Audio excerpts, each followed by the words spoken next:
often get asked how we began with minimalism, how my husband feels about it and our family, and extreme minimalism, and also traveling abroad, and again, how my husband feels about it.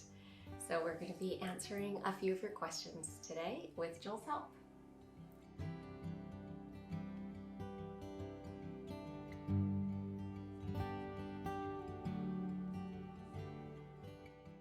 We began our minimalist journey accidentally, actually.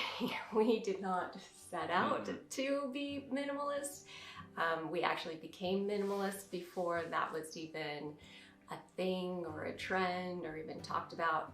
In 2008, with the recession then, we fell on financial hard times, and as a result had to downsize our house several times, sell our cars, and sell most of our possessions. And that kind of launched us into minimalism.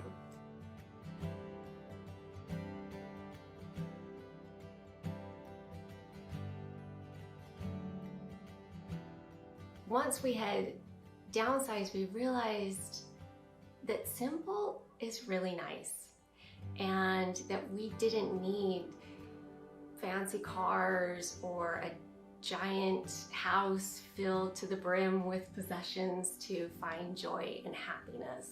No. After the whole process of going through that, we had sold everything, liquidated everything, and when we came out on the other side, what we had realized is that we were just the same as we were before, except we just had less stuff. And it kind of we felt lighter.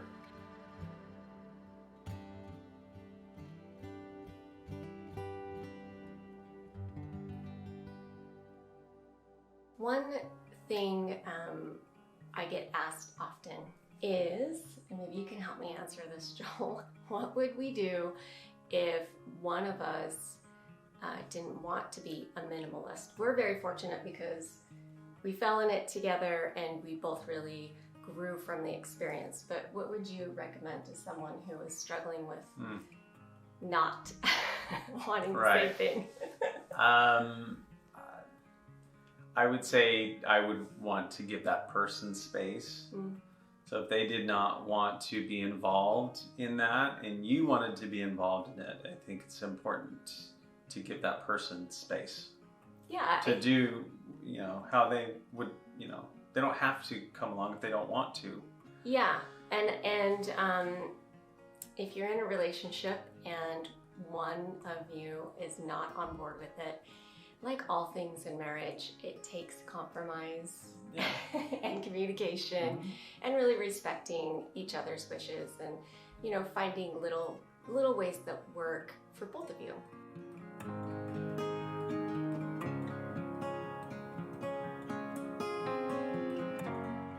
If you are introducing minimalism into your life, start small, like declutter a closet, not the whole house maybe, or maybe pare down your wardrobe or something like that, because it's a lifestyle. Yeah. Minimalism is a way of life, and because it's a lifestyle that comes with taking time and adapting it and customizing it to fit you and what your life is. Yeah, absolutely. Yeah. Our kids were always kind of on board with minimalism, except for when they were teenagers. But the thing that really our kids growing up with it, I think, took away is finding joy in little things. Yeah, I think so.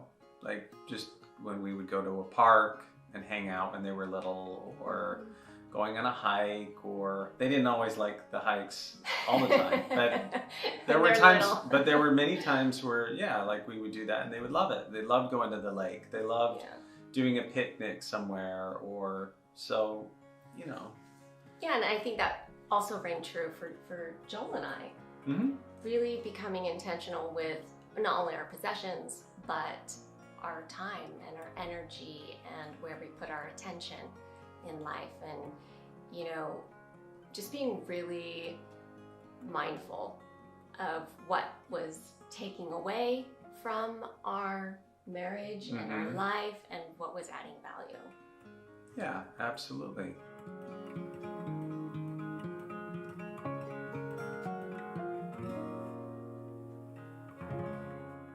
Another thing I get asked a lot about lately is extreme minimalism.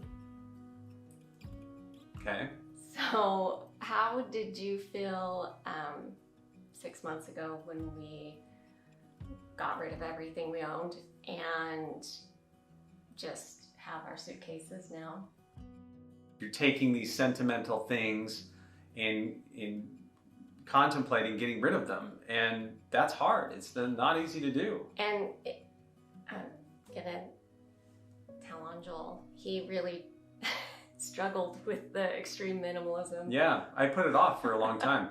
He kept, Yeah. We actually were out of our house and he still had 5 large black garbage sacks filled with this stuff. Yeah. It wasn't as easy for either of us as we thought it was going to be.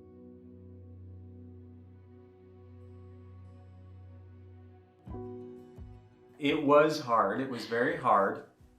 I put it off for a long time because it was family heirlooms. It was my father's, all of his stuff and badges from when he was a police officer and those types of things. But at the end of the day, I just didn't do anything with it. They just sat in a box. Yeah.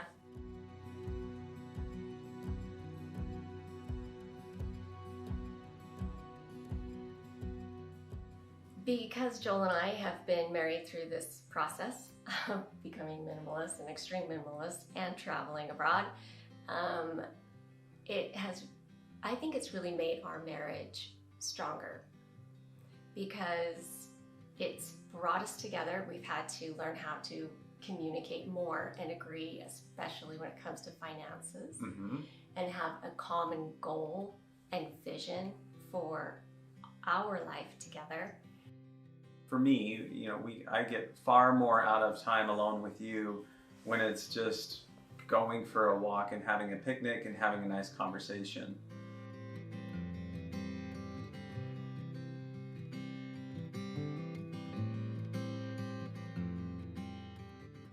I think a key element for having a healthy relationship while we travel is to have fun, enjoy each other's company, be playful and adventurous, try new things, and just enjoy life wherever we're at.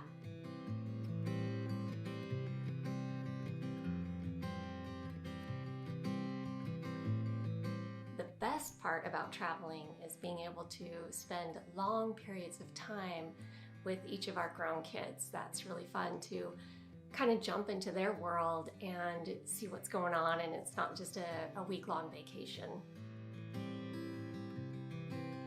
Also to just experience the world and other cultures and meet new people, and gosh, the world is so big and beautiful, and I feel really fortunate to have this lifestyle with Joel. Absolutely. No.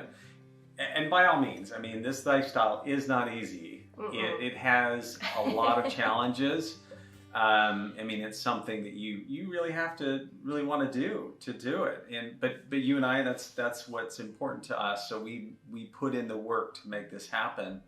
And I think what makes it work, kind of the secret ingredient, right, is communication, compromise, and teamwork and supporting each other. I feel like we're kind of in the trenches of life, and it's Joel and I, and again, we have to communicate all the time about all the details or things get missed. Yeah. And being adaptable, because let's face it, when you're always in temporary housing, like different Airbnbs, they're not always perfect. Yeah.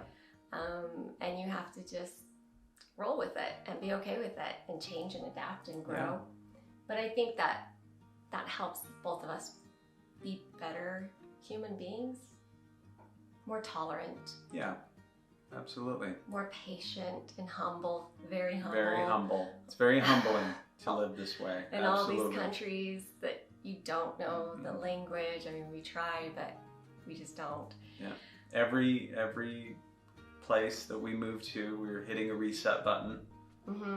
And we're really, it's really grateful for the kindness and generosity of strangers around the world, because Absolutely. it shows, and people all over want the same thing. They just want to be happy and live their life and help others. So you see a lot of kindness in the world.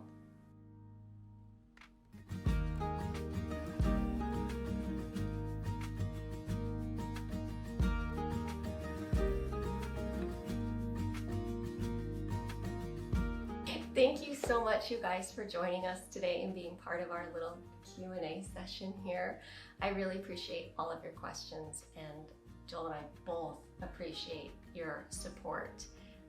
For us, for our channel, our family, you guys are always leaving such lovely messages, and I appreciate that. Have a beautiful day, my friends.